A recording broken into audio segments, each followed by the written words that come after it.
ಅಪ್ಪ ಮಗ ಅಪ್ಪನಿಗೆ ನಾಟಕ ಹುಚ್ಚು ನನ್ನಂಗೆ ಬಸವನಗುಡ್ರಂಗ ನಾಟಕ ಸಿನಿಮಾ ಹುಚ್ಚು.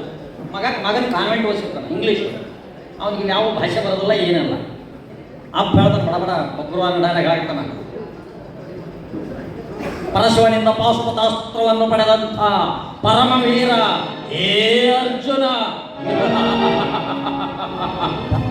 ಕಟ್ಟಿದ ಕುದುರೆಯನ್ನು ಬೆಚ್ಚದೆ ಹೇಳಿದಂತೆ ಬಂದು ಶರಣಾರ್ಥಿಯಾಗಿ ಬಂದಿರುವುದನ್ನು ನೋಡಿದರೆ ನೀನು ಜಾರಣಿಯ ಮಗನೇ ಇರಬೇಕು. ಇವು ನಾನ್ ಸೆನ್ಸ್ ನಮ್ಮ ಮದರಿಗೆ ಜಾರಣಿ ಇದೆಯಾ ಏಡಿಯಾ ಫಾಲ್ ಇನ್ನೊಂದ್ಸರಿ ಬಂದರೆ ಬೇಡ ಬೇಡ ಡೈವರ್ಸ್ ಕೇಸ್ ಹಾಕ್ಬಿಡ್ತೀನಿ. ನಾನ್ ಸೆನ್ಸ್ ಫಲೋ ಏ ಅದಮ್ಮ ಶಿವನೊಡನೆ ಹೋರಾಡಿ ಪಾಶುಪತಾಸ್ತ್ರ ಪಡೆದವನು, ಕುರುಕ್ಷೇತ್ರದಲ್ಲಿ 18 ದಿನ ಕುರುಕ್ಷೇತ್ರದಲ್ಲಿ ನನ್ನ ಗಾಂಡಿವ ಮುಳುಗೆದ್ದಿದ್ದರು, ಇನ್ನೂ ತೂಕ ಹಿಡಿದಿಲ್ಲ. ಏ ಹೋಗೋ ಮರಿ ತಗೊಂಡು ಹೋಗಿ ಗಾಂಡಿವ ತಗೊಂಡೋಗಿ ಇಟ್ಕಾತಾಗ ಕುಕ್ಕಡೋದಲ್ಲ ಯಾವ ಥರ ಬರ್ತದೆ ಹೋಗಿದ್ದೆ. ನನಗೆ ಹೋಮ್ವರ್ಕ್ ಮಾಡ್ಬೇಕು, ಕಾಲಿಗೆ ಹೋಗಿ ಕೆಲಸ ಮಾಡಿ ಇಷ್ಟು ಹೇಳಿ ನಮ್ಮ ಎಲ್ಲರಿಗೂ ನನ್ನ